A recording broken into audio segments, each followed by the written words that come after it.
Okay, so thanks again for the introduction. I changed the title a little bit when I realized that the title itself could serve as a decent outline for the talk. So the first topic that I'm going to talk about today is rethinking aquatic discretization, and I'm going to explain what I mean by that in just a moment. Then I'm going to talk about the advantages and disadvantages of discretization for classifying and grouping, and apply it to a specific example to kind of give you an illustration, decide whether to classify or not. And then lastly, I'm going to talk about what it means to be in the era of big data and how that might change what sort of discretizations we find acceptable. So throughout the talk, I'm going to try to make it at least a little bit interactive. So I'll be posing questions to you, and if you could just please respond in the chat. And then I will anonymously read some of the responses in the chat so that we can all. I actually want to start out with just one of those questions. So if you could please type in the chat whether or not you personally consider Pluto to be a planet.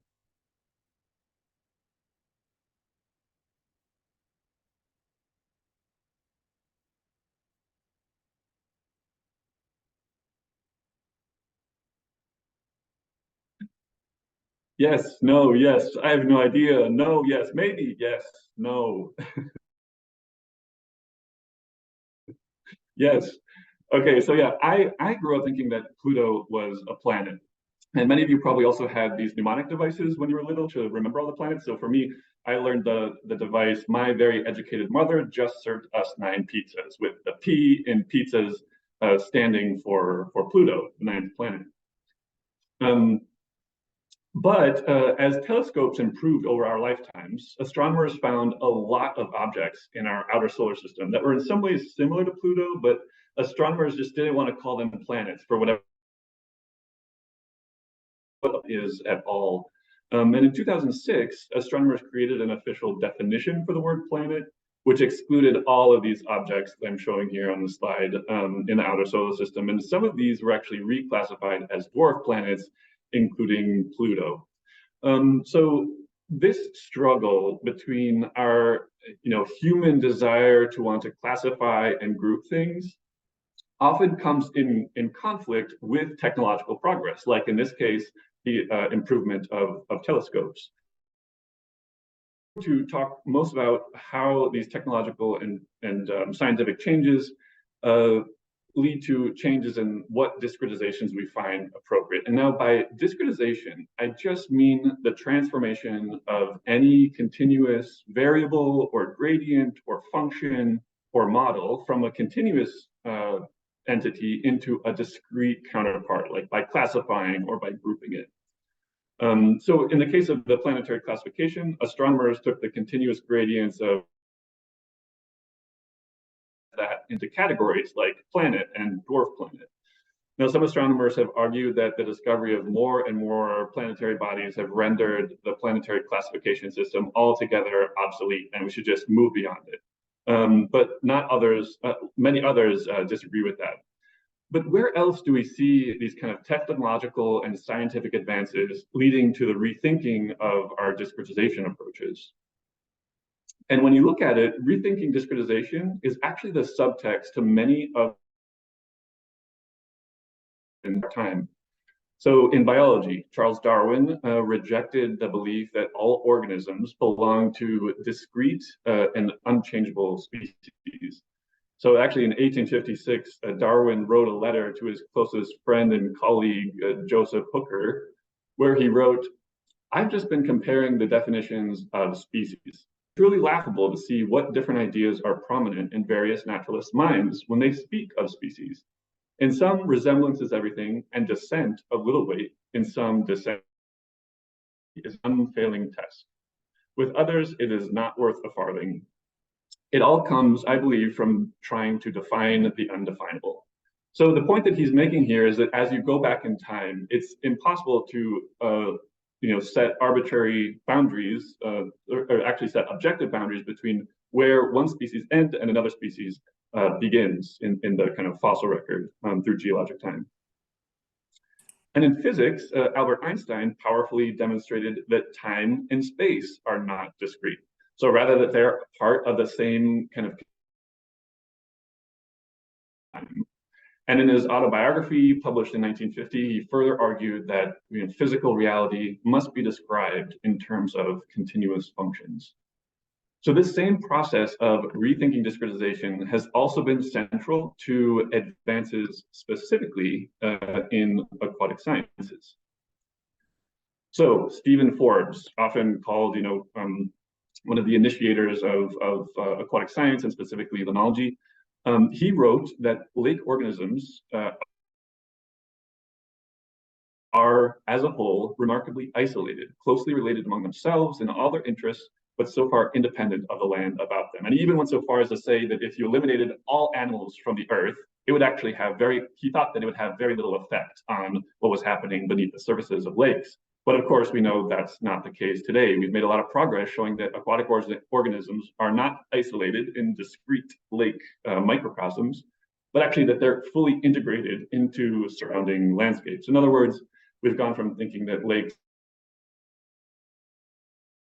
into global biogeochemical cycles. So up until now, you might be starting to think that discretization is the only thing standing in the way of scientific progress. But here's the first twist in my talk.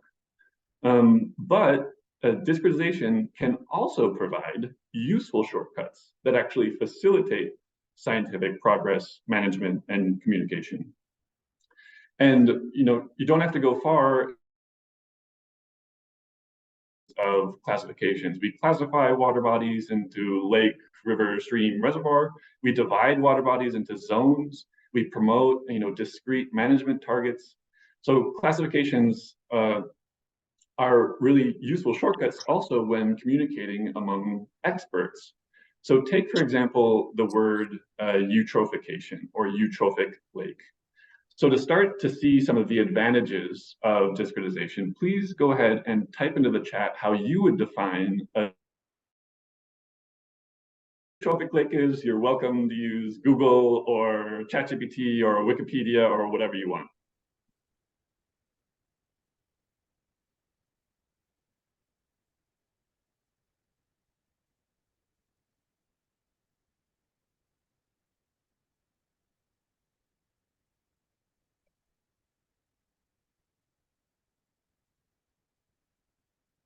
Eutrophic lakes can be identified based on their chlorophyll or primary productivity level.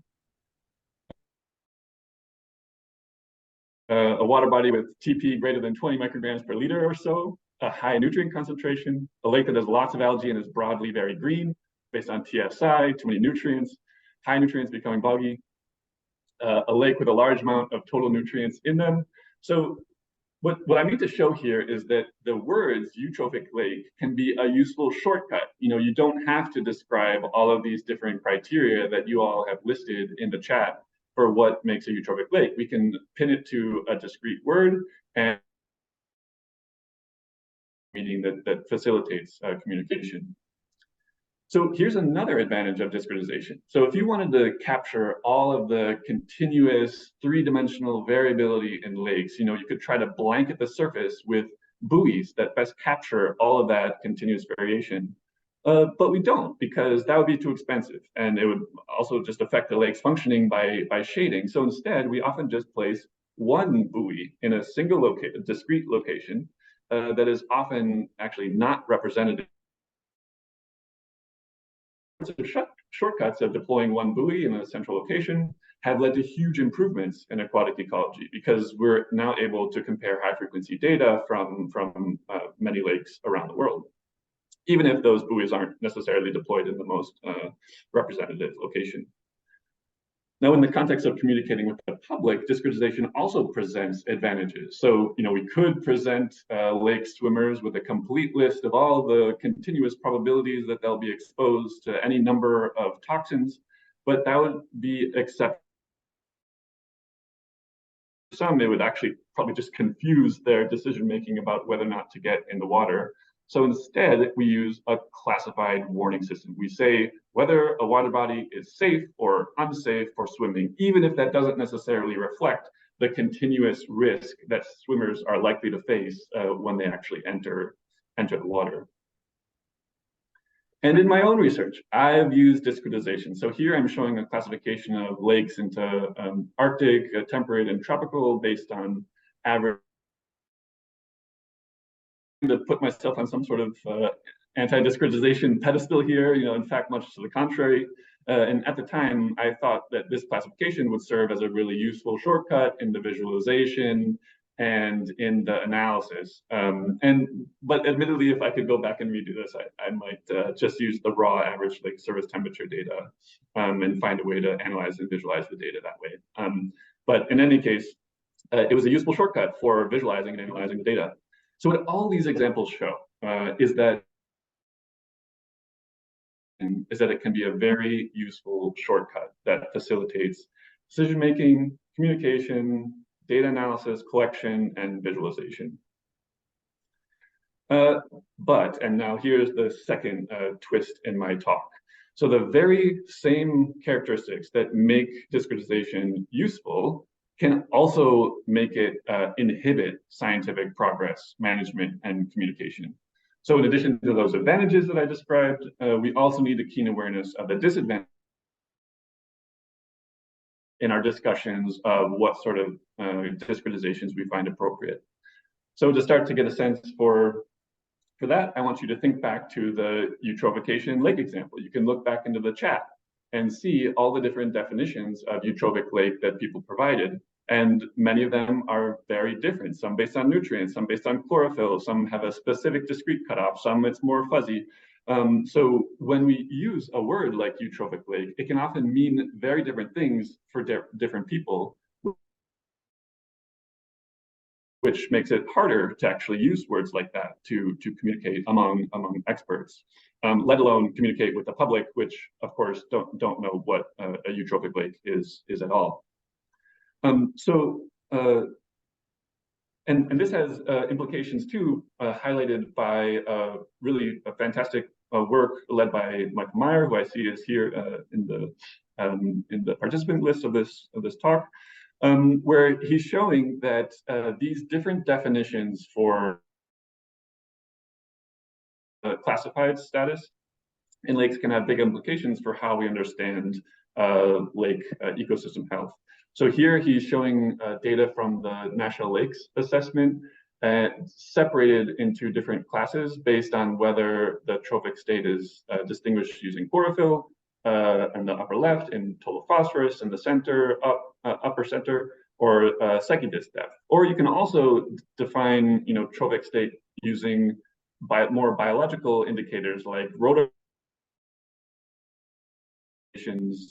crustacean community composition in the bottom left two maps shown here. Or if you include dystrophic lakes and mixotrophic lakes, you get a whole new set of classifications. So depending on what an individual person's understanding of trophic state is, you can actually lead to pretty stark miscommunication. And it can be really difficult if you're trying to synthesize across studies when so many different studies use different cutoffs and different. So as a consequence of this too, discretization can introduce subjectivity, which can inhibit understanding, especially in the context of evaluating certain restoration measures. So here I'm just showing some kind of toy data from a lake, an imaginary lake, looking at chlorophyll A concentrations over time. So imagine chlorophyll A is going up in a lake starting from 1950. The lake eventually becomes eutrophic. There's a restoration in the dotted line, and then the chlorophyll A concentration decreases slightly, going from eutrophic to mesotrophic. But then consider an alternative case where the chlorophyll A concentration increases but stays within the mesotrophic band, and then a restoration occurs and the chlorophyll A concentrations drop rather suddenly. So if you look at how these changes could be classified, on the left case, you would see a change from the eutrophic class to the mesotrophic class. And in the right figure, you'd see that it would stay within mesotrophic during after the restoration occurred. So you might come to the conclusion that was effective when actually it's the restoration on the right that's more effective. So these sorts of discretizations can be more effective in the aggregate, say when you're looking at how many lakes have crossed from eutrophic to mesotrophic across many thousands of lakes, because then it can be a more robust indicator. But when looking at a specific lake, it can be a really inconsistent indicator of change. So take another example where defining the upper mixed layer or the epilimnion profile in the upper right, the epilimnion or the upper mixed layer is the kind of upper third of that plot near. Sorry, the lower third of the plot near the surface. So there's no official objective definition for what constitutes an upper mixed layer. And in the absence of that objective definition, there are a whole suite of different discrete cutoffs that can be used to define this layer. Some are based on temperature thresholds, some are based on temperature gradient or density gradient thresholds. And you might say, okay, so what? There are all these different definitions out there, but if you pick 3 of these definitions, and you calculate the amount of chlorophyll A concentration within the upper mixed layer for this specific lake in the UK, you actually see widely different estimates for how much of the chlorophyll is actually in that upper mixed layer, depending on your different definition. So once again, the subjectivity can inhibit our ability to understand, lake functioning, whether chlorophyll is higher in the surface layer, even something as simple as that, whether chlorophyll is higher in the surface layer or not. So to illustrate the next downside of discretization, I'd like to ask you another question. And that question is, do you procrastinate on deadlines? Never. I sense a little bit of sarcasm there. Maybe not. Yes, of course. Ha ha ha, never. I'll tell you tomorrow. Let me think about that. Okay. Would call ourselves procrastinators, at least in sometimes, So procrastination is a form of complacency, and I'll explain a little bit about how discretization can lead to complacency in a minute. But first, I want to ask you another question. It's a little bit more complicated. You're going to have to think through this one a little bit more, but I'm going to give you an example to help you understand it. So the question is, if you miss a deadline for a task and you pay a price for doing so, would your motivation to finish the task increase or decrease of an action? So I'm going to give you an example, like I said. So pretend you're a person who likes to buy lottery tickets. So you're thinking of buying a lottery ticket because the potential winnings have been increasing over time and it's getting really high, like up in the billions of dollars or euros, or choose your currency. But you don't buy a ticket and someone else wins the lottery and the winnings go back down to a baseline level, say like 1 million euros or dollars or whatever currency. So still a life-changing amount of money, but much less. So after the winnings went down, would your motivation to buy a lottery ticket increase or decrease?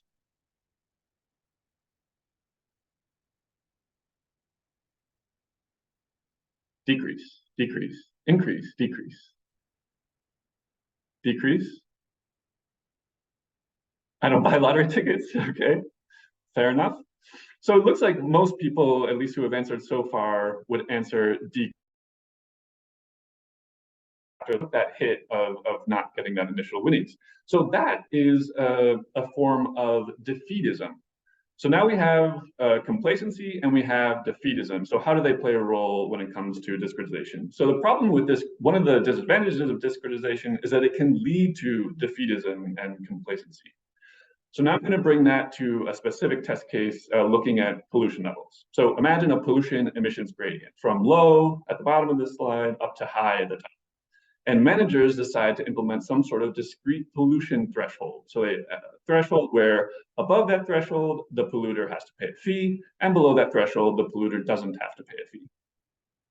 So for polluters that are immediately above that threshold, they have a large incentive to make incremental changes that could get them below the pollution threshold. So it would make sense for them to make those investments.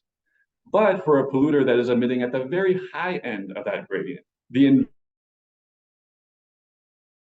might just be too large to make it worth the effort to pollute less. So that polluter would experience defeatism, and they would go ahead and pay the fee and continue polluting as much as they had been.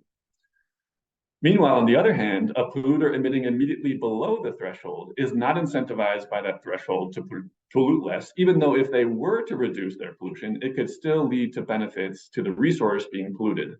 In other words, that polluter below the threshold is complacent. So once polluters' defeatism and complacency green thresholds can be an inefficient way to reduce overall pollution to a resource compared to, for instance, a per unit pollution tax that would affect all polluters regardless of whether they are above or below that pollution threshold. So that's a case of where discretization has a disadvantage in the context of management and policy. And I'm going to flip to looking at a disadvantage in the context of experimental designs. So when designing global change experiments, for instance, we often have two treatment levels, ambient and future. But such approach doesn't actually capture the full nonlinear responses in these kind of driver response relationships. So if you have a more discrete replicated design, like in the figure on the left, you might have two treatments, but you have no idea where the line is connecting those two treatments or beyond those two treatments. But if you just, relax your willingness to do unreplicated designs, if you have an unreplicated design, you can have a much more statistically powerful way of discovering, nonlinear ecological driver response relationships. And this also has real implications when studying global change. So for instance, Collins et al. Compiled examples from the literature where they compiled all these experimental levels that were selected in experimental studies for both temperature and carbon dioxide as they affect phytoplankton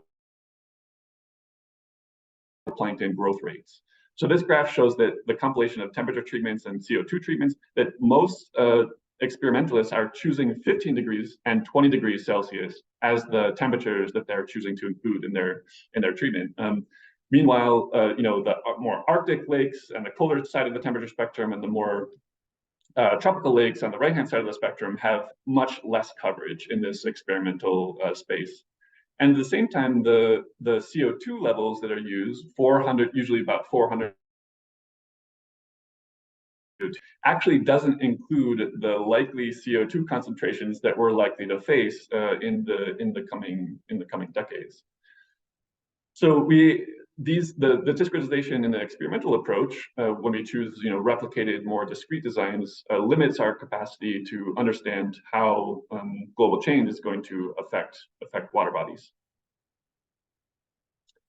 Now, the last disadvantage of discretization I want to mention relates to statistical significance. So in a recent comment in Nature, 800 signatories called for an end to statistical significance testing, where p-values are discretized into categories like significant and non-significant. So I want to read you a quick quote from their rather strongly worded article. So Amran et al. Wrote, "Let's be clear about what must stop. We should never conclude that there is no difference or no association just because a p-value is larger than a threshold, such as 0.05, or equivalently because the confidence interval includes 0. One has a statistically significant result and the other did not.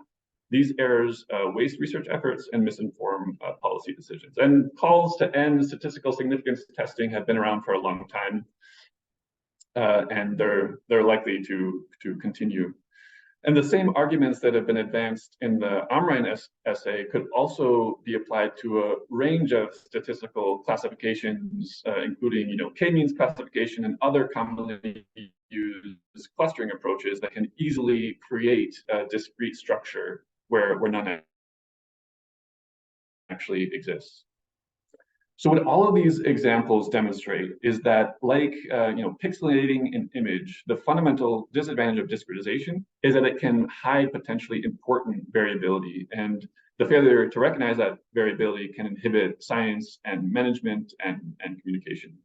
So discretization simultaneously provides really useful shortcuts, but masks potentially important variability. In other words, discretization is our best friend,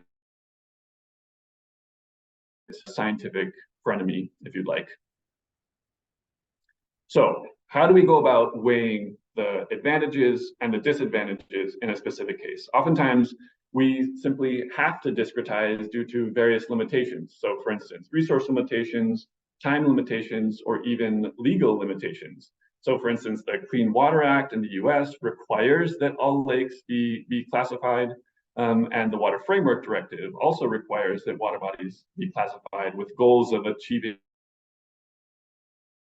water bodies across Europe by certain deadlines.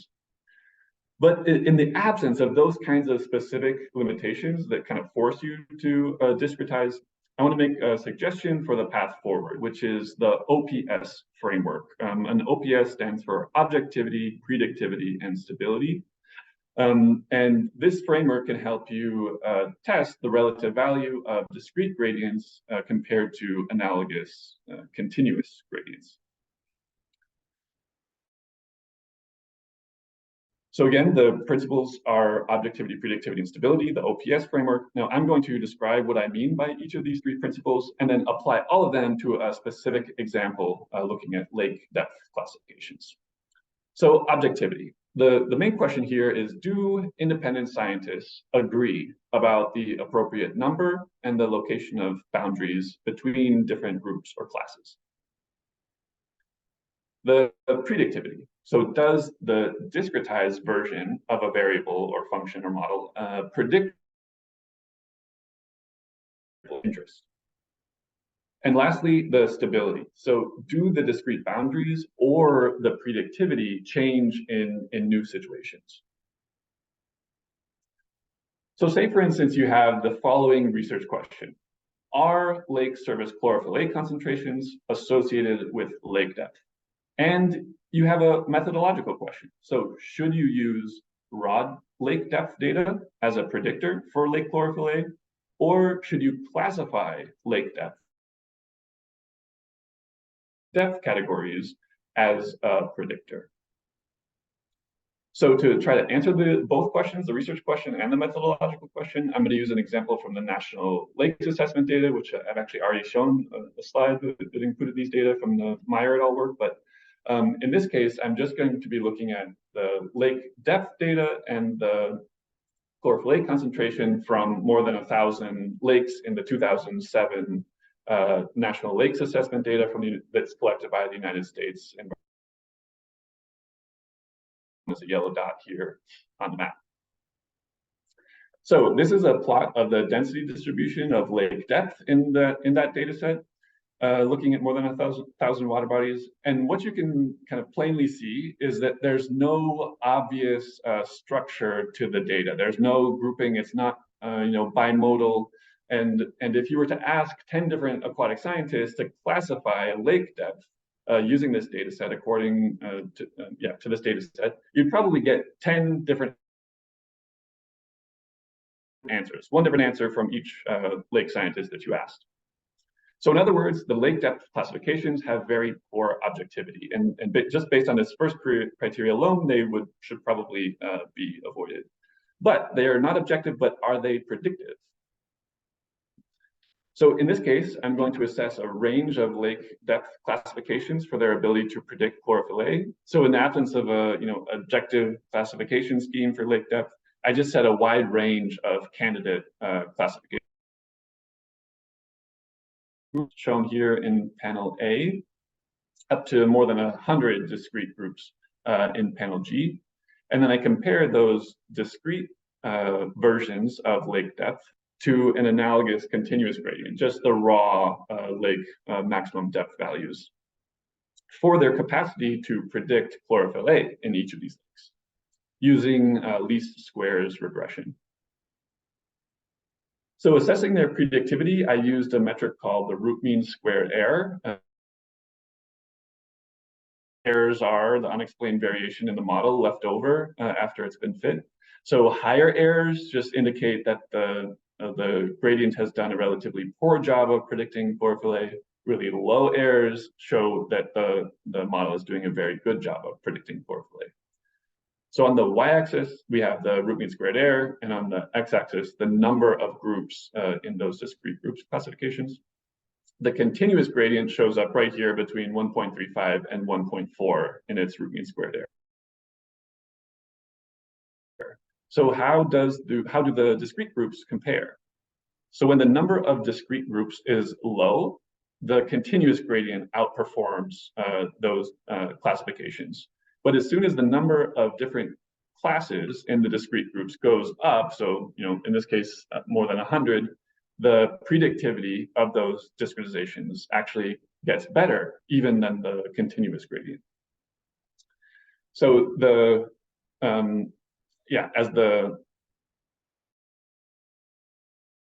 more of the noise in the chlorophyll A data, the root mean squared error continues to go down. So the kind of technical term for this would just really be model overfitting. So yes, the discrete groups may be more predictive, at least when the number of groups is high. But how does this compare when we look at the stability?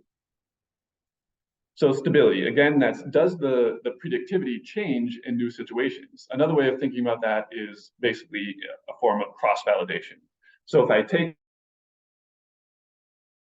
the model using only a 50% subset of the data and use that to estimate the values for the test data set using the other 50% of the data, how does the root mean squared error compare? So in this case, again, the continuous gradient, the root mean squared error shows up between 1.35 and 1.40. And when you compare that to the discrete groups, there's no number of discrete groups that gets you at a model continuous gradient. So in other words, the continuous gradient is the more stable variable. So when you put all three of those things together, yes, the discrete gradient was more predictive when the number of groups was high, but the objectivity and the stability were lower. So taking all three of those together, that might be a strong argument for using the raw lake depth measurements rather than the classified version of that variable. And you can even investigate this kind of graphically using this figure that I'm showing here, where if you quantify the objectivity, predictivity, and stability, and you could basically plot those data and connect the points and see which triangle here is larger. In this case, the continuous gradient triangle is larger. So that's the OPS framework. Again, it's objectivity, predictivity, and stability. And with some creativity, this framework could be applied to a wide variety of different contexts, including management, for instance, testing the objectivity of two different incentive structures for pollution rules, and for communicating with the public. So for instance, testing whether the discrete swimming advisories adequately capture risk to swimmers. Okay, so now is the third and final twist in this presentation. So regardless of the advantages and the disadvantages, regardless of the performance in this OPS framework, and language and computing as we know today. So science itself advances through discrete publications on discrete topics using language with discrete letters and words. Your brain is using discretization right now to understand the words that are coming out of my mouth. Your brain is basically a discretization machine. Not to mention that virtually all measurements are discrete in that they reflect a discrete point in space-time. Back to those examples that I gave at the beginning of the lecture of Darwin and Einstein. So yes, they did amazing work to rethink discretizations in their field, But even though they made those those major advances, we still rely heavily on the species concept as a discrete, a way of describing discrete structure in species. And in our day-to-day, we still think of space and time as discrete things. So even if we do a lot of work to rethink discretization, these concepts, the discrete concepts, are very sticky, and any calls to rethink these sorts of discretizations are going to be met with fierce resistance. And computers are essentially discretization machines, right? They turn precise information into ones and zeros so that they can be represented by the transistors in our computers' hardware. So discretization is as necessary for virtually all human pursuits. So if discretization is kind of inevitable in our modern world, then why rethink it now? So this is bringing me to the last main point that I want to make in the talk, and that has to do with what it means to be a discretizer in the era of big data. So in the ongoing information deluge, the data deluge, our resources and our goals are changing rapidly, with consequences for which. So if new and improved telescopes are transforming astronomy and challenging the planetary classification system, as I mentioned in the opening to my talk, what developments in aquatic science are challenging aquatic discretizations? So one such development is the fact that sensors are getting cheaper, and we're able to now move beyond to include single sensor studies, but also moving beyond that to include multi-sensor studies. So this is a paper published led by Matt van de Bogert. They called this the Million Sond March. They basically deployed a ton of sensors into a specific lake and looked at the spatial variation in the carbon cycling in those lakes, showing that carbon cycling rates vary a lot from one location to the next. So this is kind of a chance to think about this development of sensors, and being able to use more than one sensor in a water body helps us capture some of that continuous 3D variation in lakes. And mobile sensors can also help us do that. So you might have seen or heard of these really expensive, fancy gliders like the one shown on the left. But there are actually now also cheaper versions of these gliders that can help us collect data in all 3 dimensions of water bodies, and to help us better capture the continuous variation in nature. We're also moving beyond just looking at in situ sensings to combine in situ work with remote sensing. The variation in the change in ice cover across the North American Great Lakes, showing a lot of variation in how quickly ice cover is being lost, both across lakes and even within lakes. Again, highlighting how the central location in lakes might not be representative of the changes that are happening in lakes as a whole. We also have new computational tools that can help us get us beyond more simplistic statistical models. So take, for example, regression trees. In a simple decision tree, have a response variable that's predicted using discrete binary cutoffs in predictor variables. But some have argued that those sorts of models tend to oversimplify often nonlinear and complex relationships.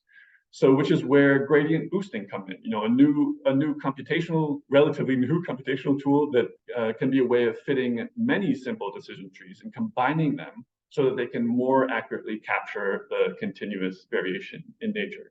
So these developments in our computational tools can also affect what discretizations we find appropriate.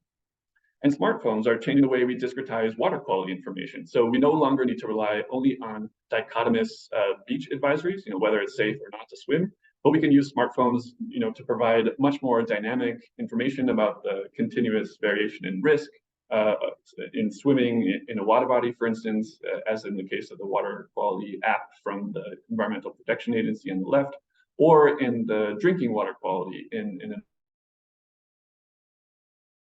the various concentrations of different tap water pollutants. And also, we're starting to move beyond single water body studies, not just studying lakes or rivers or wetlands, but combining all of those and trying to synthesize across these different water body types to understand the common environmental drivers across all of them. This one led by Caitlin King and published recently. I'd really recommend checking out this paper. It's a good one and an impressive compilation. Hotchkiss has also argued that we can move beyond this dichotomous lake versus rivers, and in doing so, we can better understand the carbon cycling in lakes. So here, Aaron is arguing for looking at water residence time as a continuous variable that can help us better capture the variation from lentic to lotic, from lakes to rivers. And also, we can new developments are helping us move beyond the lake versus reservoir dichotomy. Sets like hydrolakes. So hydrolakes is a data set that includes a wide range of characteristics of about 1.5 million lakes around the world. And one of the variables that they include is how much of a lake's volume has been impounded. So that's a continuous variable that captures this continuous gradient from lakes to reservoirs that could be a really interesting test case for looking at the OPS framework to see whether continuous gradients that capture the variation from lakes to reservoirs does a better job of explaining variation in other characteristics rather than the discrete lake versus reservoir. And Grace Wilkinson has also published a recent essay in Limnology and Oceanography Letters, where she's arguing for moving beyond just single trends when doing time series analysis to better understand, the multi-annual variability. And this has really been made possible by, more and more deployments of high-frequency buoys that have allowed us to capture some of this And we've also started to recognize the dangers of climate deadlines. So you may have heard may have seen this headline in the press several years back, where basically the argument was being made that we have only 12 years to stop climate change catastrophe. Now, more and more science communicators are recognizing how this kind of messaging can lead to the same kind of defeatism and complacency that I talked about earlier in the context of pollution limits, about whether you would buy a lottery ticket. So a surprising portion of people will actually look at a figure like this and they'll say, 12 years, that's plenty of time. We don't need to act now. Or conversely, they'll see a 12-year figure like that and they'll say, oh, well, there's no way we'll be able to fix the world in 12 years. So if it's going to be catastrophic no matter what, then what's the point? So again, that's the complacency and defeatism that I mentioned earlier that comes along with discrete climate deadlines like this. Communication experts have started to recognize this, and now they're kind of switching their message a bit. So here is Dr. Kate Marvel, who had a column in the Scientific American called Hot Planet, and this is a quote from one of her articles where she says, "You may have heard that we have 12 years to fix everything. This is well-meaning nonsense, but it's still nonsense. Climate change isn't a cliff we fall off, but a slope that we slide down." And if you think about the implications of that, that means that every little bit that we do counts, whether it's before that 12-year deadline or after that 12-year deadline, and you escape the argument that will inevitably come when those 12 years pass. And some people will say, okay, life is still great. Big businesses will say they're still making money, so if they were wrong before, then maybe we can't trust them anymore. But thinking about climate change as a continuous driver of change can really help us motivate people to address the challenge. Lastly, I just want to, I don't mean to hype something that is certainly overhyped, but so even binary computing might be on the verge of a revolution. So where quantum computing could potentially move us one big step past binary computing's limitations. So if you're not familiar with quantum computing, instead of just ones and zeros based on the presence or absence of an electron in the computer's transistors, quantum computers of the future could use one and zero in each bit, with basically allows computers to store way more information in each bit, ultimately leading to much faster computational times. So again, this is just another dimension of scientific progress that can be understood through the lens of discretization. So that's the lens that I want to share with you today. I hope you found it interesting. I'm going to give you some conclusions.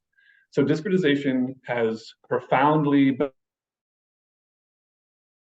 understand the way we manage and communicate about water bodies. And I'm just going to say that again, just to be clear. So discretization has profoundly benefited the way we study, understand, manage, and communicate about water bodies.